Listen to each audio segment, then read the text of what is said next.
بسم اللہ الرحمن الرحیم۔ السلام علیکم، میں شجیع اللہ فراست۔ آپ دیکھ رہے ہیں نیشنل اور انٹرنیشنل نیوز پر مشتمل 4 ٹی وی کا خصوصی خبرنامہ دنیا بھر سے، یعنی خبریں آپ کی نظر سے۔ سب سے پہلے ہیڈ لائنز۔ الاجابہ ٹورز حج اینڈ عمرہ سروسز کے 15 سال مکمل ہونے پر حج 2026 کا کیٹیگری اے کا سپر بمپر آفر 14 دن کا پیکج صرف اور صرف 6,50,000 روپے میں، 18 دن کا پیکج صرف اور صرف 6,90,000 روپے میں۔ حرم شریف سے بالکل 0 میٹر ڈسٹنس، مکہ میں 4 سٹار، مدینہ میں 3 سٹار ہوٹلز میں قیام، اور جمرات سے صرف 900 میٹر کے فاصلے پر مینا اور عرفات میں VIP لگژری ٹینٹس۔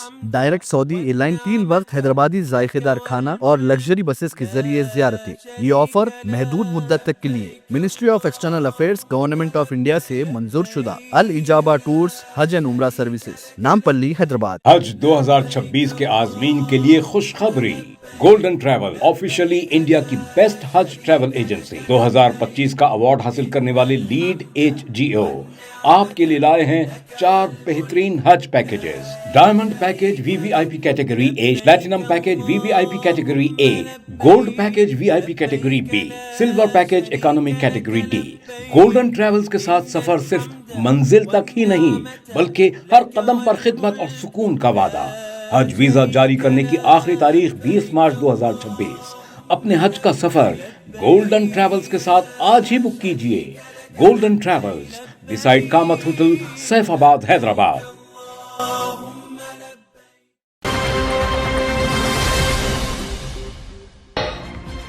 غزہ کے معاملات چلانے کے لیے امن کونسل کا اعلان۔ ٹونی بلیئر، مارکو روبیو اور حقان فیدان شامل۔ قاہرہ سے کام شروع کر دیا گیا۔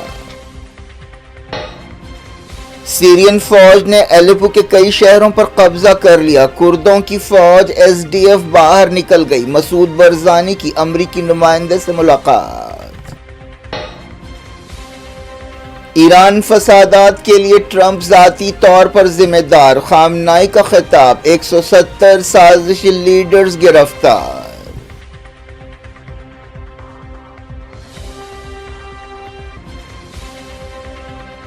امریکہ نے حوثیوں کے خلاف لگائی نئی پابندیاں، کہا ریڈ سی میں کارروائیوں سے واشنگٹن کے لیے خطرے پیدا ہو گئے۔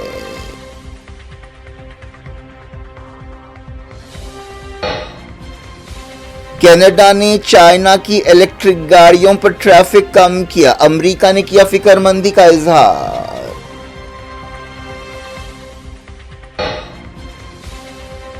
برکس ملکوں کی سمندری مشقوں میں حصہ نہیں لیا، انڈیا نے دی صفائی۔ پاکستان امریکہ مشترکہ مشقوں پر کانگریس نے حکومت کو نشانہ بنایا۔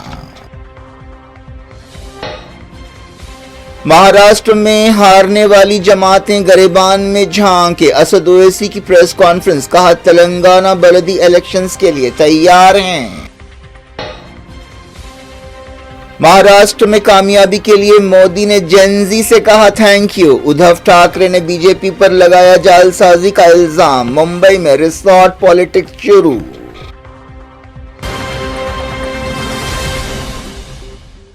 ہیڈ لائنز آپ نے دیکھی، اب خبروں کی تفصیل کی طرف آپ کو لیے چلتے ہیں۔ امریکی حکومت نے غزہ کے معاملات چلانے کے لیے ایک امن کونسل کا اعلان آخرکار کر دیا ہے۔ بتایا گیا کہ قومی کمیٹی نے اس سلسلے میں کام شروع کر دیا ہے۔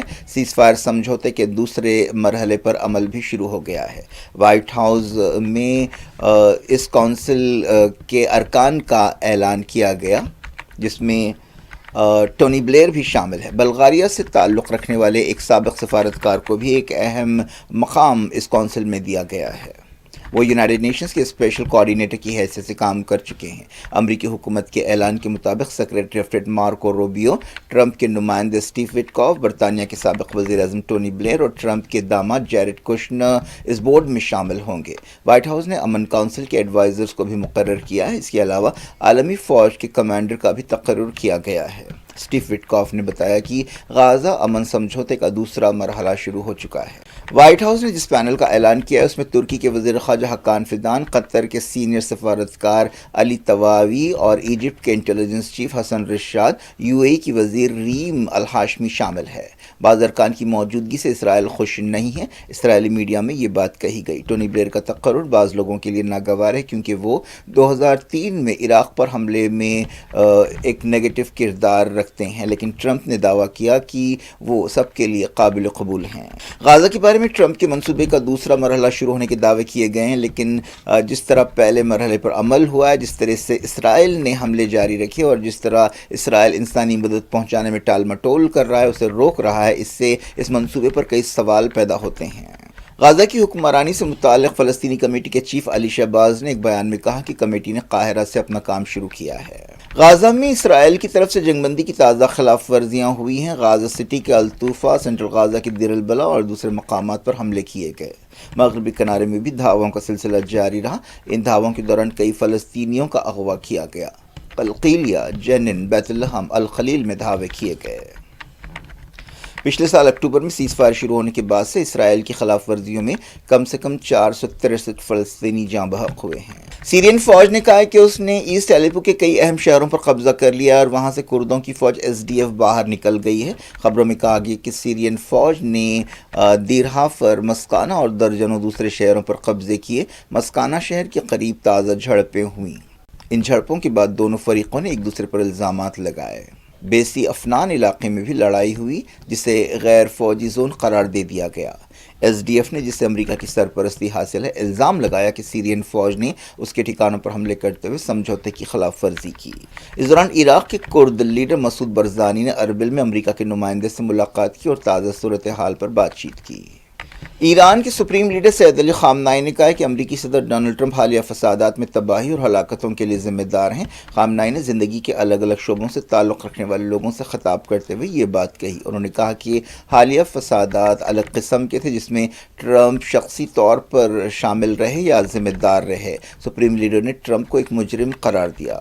اس دوران ایران نے کہا کہ پورے ملک میں کم سے کم 170 سازشیوں اور سرغنوں کو گرفتار کیا گیا ہے۔ درجنوں لیڈرز کو گیلان صوبے میں گرفتار کیا گیا۔ کرمانشاہ اور کرمان صوبوں سے بھی فسادات کے سرغنوں کی گرفتاری کی خبریں مل رہی ہیں۔ اس دوران امریکی صدر ڈونلڈ ٹرمپ نے کہا کہ انہوں نے کسی کے دباؤ میں یا کسی کے مشورے پر نہیں بلکہ اپنی مرضی سے فیصلہ کیا کہ فی الحال ایران پر حملہ نہ کیا جائے۔ نیوز کے سلسلے کو امریکی حکومت نے یمن میں ایران کی مدد رکھنے والے حوثیوں کے خلاف نئی پابندیاں لگائی ہیں۔ 2023 سے حوثیوں نے فلسطینیوں کی تائید میں ریڈ سی میں کئی حملے کیے۔ امریکہ کے ٹریجری سیکریٹری اسکاٹ بیسنٹ نے ایک بیان میں کہا کہ حوثیوں نے دہشت گردی کی کارروائیوں اور کمرشل جہازوں پر حملے کرتے ہوئے امریکہ کے لیے خطرے پیدا کیے ہیں۔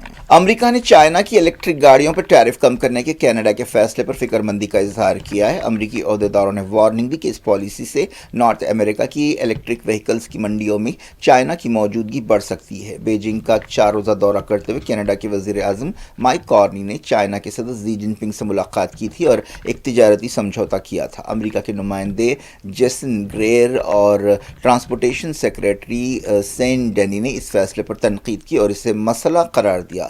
کینیڈا کے وزیر اعظم نے کہا کہ اس قدم سے کینیڈا کے کینولا آئل پر ٹیرف کم ہوگا۔ ٹرمپ کے ٹیرف کے باوجود چائنا کی تجارت بڑھتی جا رہی ہے اور ریکارڈ $1.2 ٹریلین کی تجارت اس سال یعنی 2025 میں ہوئی ہے۔ 2025 کے بارے میں جاری ایک رپورٹ میں یہ اعداد و شمار پیش کیے گئے۔ انڈیا نے یہ بات صاف کی ہے کہ اس نے برکس کی سمندری مشقوں میں حصہ نہیں لیا۔ وزارت خارجہ نے ایک بیان میں یہ بات کہی۔ وزارت خارجہ کے ترجمان رندھیر جیسوال نے میڈیا کے سوالوں کا جواب دیتے ہوئے کہا کہ یہ مشقیں ساؤتھ افریقہ کی پہل پر ہوئیں جس میں برکس کے بعض رکن ملکوں نے حصہ لیا اور یہ برکس کی مستقل مشقیں یا رسمی مشقیں نہیں تھیں اور تمام رکن ملکوں کا اس میں شرکت کرنا ضروری نہیں تھا۔ کانگریس لیڈر جے رام رمیش نے امریکہ اور پاکستان کی جوائنٹ ایکسرسائزز کے مسئلے پر مرکزی حکومت کو تنقید کا نشانہ بنایا اور کہا کہ یہ انڈیا کی خارجہ پالیسی کے لیے ایک دھکا ہے۔ انہوں نے کہا کہ یہ فوجی مشقیں حکومت کے دعووں کی نفی ہے۔ امریکہ اور پاکستان کی فوجوں نے حال ہی میں جنگی مشقیں کی تھیں جنہیں انسپائرڈ گیمبٹ کا نام دیا گیا تھا۔ سوشل میڈیا پر ایک پوسٹ میں رمیش نے لکھا کہ یہ وشوا گرو کے شیخی بگاڑنے والے دعووں اور سفارتکاری کے لیے ایک دھکا ہے۔ انہوں نے یہ بات یاد دلائی کہ جون 2025 میں امریکی سینٹرل کمانڈ کے جنرل مائیکل کوریلا نے پاکستان کو دہشت گردی کے خلاف کوششوں میں ایک اہم پارٹنر قرار دیا تھا۔ انہوں نے کہا کہ صدر ٹرمپ نے خود کئی بار فیلڈ مارشل عاصم منیر کی تعریف کی۔ رمیش نے ٹرمپ کی طرف سے انڈیا پاکستان جنگ رکوانے کے دعووں کا بھی ذکر کیا۔ وزارت خارجہ نے کہا ہے کہ حکومت کا سلمان خان کی آنے والی فلم بیٹل آف گلوان سے کوئی تعلق نہیں ہے۔ یہ فلم 2020 میں انڈیا اور چائنا کے سپاہیوں کی جھڑپوں کے بارے میں ہے۔ ان جھڑپوں میں 20 انڈین فوجی ہلاک ہوئے تھے۔ اپنی ویکلی پریس بریفنگ میں وزارت خارجہ کے ترجمان رندھیر جیسوال نے کہا کہ جہاں تک ہمارا تعلق ہے، وزارت خارجہ کا اس منصوبے سے یعنی اس فلم سے کوئی تعلق نہیں ہے۔ یہ فلم سنتوش بابو نامی ایک فوجی کے بارے میں ہے جنہوں نے گلوان میں اپنے 19 دوسرے ساتھیوں کے ساتھ اپنی جان قربان کی تھی۔ انہیں موت کے بعد ملک کا حالت جنگ میں دیا جانے والا دوسرا ایوارڈ مہاویر چکر دیا گیا تھا۔ چائنا نے اس فلم پر اعتراض کیا تھا اور کہا تھا کہ اس میں فیکٹس کو توڑ مروڑ کر پیش کیا گیا ہے، لیکن انڈین گورنمنٹ نے کہا تھا کہ انڈیا میں کریٹو فریڈم ہے۔ صدر مجلس اسد الدین اویسی نے مہاراشٹر کے بلدی الیکشنز میں پارٹی کے 125 کارپوریٹرز کی کامیابی پر مہاراشٹر کے عوام کا شکریہ ادا کیا۔ انہوں نے کہا کہ جن پارٹیوں کو چناؤ میں شکست ہوئی ہے انہیں اپنے گریبان میں جھانکنا چاہیے۔ ایک پریس کانفرنس سے خطاب کرتے ہوئے اسد الدین اویسی نے کہا کہ مجلس تلنگانہ کی بلدی الیکشنز کی تیاری کر رہی ہے اور دلچسپی رکھنے والے امیدواروں سے درخواستیں مانگی گئی ہیں۔ ایک سوال کا جواب دیتے ہوئے اسد اویسی نے کہا کہ جو پارٹیاں ہم پر انگلی اٹھاتی تھیں آج انہیں اپنے بارے میں سوچنا چاہیے، یہ عوام کا فیصلہ ہے۔ انہوں نے ایک انگلش محاورے کا حوالہ دیتے ہوئے کہا کہ جیت کے کئی ساتھی ہوتے ہیں اور ہار کا کوئی نہیں۔ صدر مجلس نے ان پارٹیوں سے سوال کیا کہ انہیں کیوں ہار ہوئی ہے، ان لوگوں کو بتانا چاہیے۔ اسد اویسی نے مہاراشٹر کے نئے کارپوریٹر سے کہا کہ وہ عوام کی خدمت پر توجہ دیں۔ اسد اویسی نے کہا کہ حیدرآباد کی پولیس انٹیلیجنس نیٹ ورک کمزور ہے، برانڈ حیدرآباد کو محفوظ رکھنے کے لیے فرقہ پرست ایلیمنٹس کے خلاف کارروائی کرنا چاہیے۔ شکریہ ادا کرنا چاہوں گا اللہ سبحانہ و تعالیٰ کا کہ مہاراشٹرا میں مجلس اتحاد المسلمین پارٹی کے 125 کارپوریٹرز کامیاب ہوئے۔ میں شکریہ ادا کرنا چاہوں گا مہاراشٹرا کی عوام کا کہ انہوں نے بڑھ چڑھ کر اپنے ووٹ کا استعمال کیا، اور میں شکریہ ادا کرنا چاہوں گا ان تمام ووٹرز کا جنہوں نے MIM پارٹی کے کینڈیڈیٹس کو اپنے ووٹ سے اپنے دعاؤں سے نوازا اور ہم کو اس کامیابی سے ہمکنار کیا۔ میں شکریہ ادا کرنا چاہوں گا مہاراشٹرا کے ہمارے پریزیڈنٹ امتیاز جلیل صاحب کا اور ویسٹرن مہاراشٹرا کے ذمہ دار کا اور ہمارے وائس پریزیڈنٹ یوسف پنجانی صاحب کا، MIM پارٹی کے تمام ممبرز کا، پرائمری برانچ کے پریزیڈنٹس کا، اور کہ انہوں نے بڑی محنت کی۔ میں شکریہ ادا کرنا چاہوں گا بہار پردیش کے ہمارے ادھیکش اختر علیمان صاحب کا، ہمارے اسپوکس پرسن عادل حسن صاحب جو میرے بازو بیٹھے ہیں، جو آ کر کیمپین کیے، اور میں شکریہ ادا کرنا چاہوں گا تلنگانہ کے MIM پارٹی کے فرول لیڈر اکبر الدین اویسی صاحب کا، احمد بلالہ صاحب کا، جناب کوثر محی الدین صاحب کا، مبین صاحب کا، اور رحمت صاحب MLC کا، ریاض الحسن افندی MLC کا، اور جتنے حیدرآباد سے MIM پارٹی کے کارپوریٹرز، ایکس کارپوریٹرز، ممبرز جو گئے، اور ممبئی میں ہمارے ایکس MLA جناب وارث پٹھان صاحب کا، شولاپور کے انچارج تھے انور سادات کا، ان تمام لوگوں کی محنت اور جستجو کی وجہ سے الحمدللہ ایک بہت اچھا رزلٹ آیا ہے، اور میں امید کرتا ہوں کہ جو ہمارے کارپوریٹرز کامیاب ہوئے ہیں وہ عوام کی امید پر اتریں گے، کیونکہ میں نے پہلے بھی کہا تھا کہ جیتنا لگتا ہے بڑا مشکل، مگر جیتنے کے بعد جو مراحل سامنے آتے ہیں اس کو کامیابی سے عبور کرنا، عوام کی امیدوں پر اترنا، عوام کو دستیاب رہنا، اور اپنے باڈی لینگویج میں اپنی زبان سے جو آپ ملنساری کے مظاہرے عوام سے کرتے ہیں الیکشن کے انتخابی مہم کے دوران،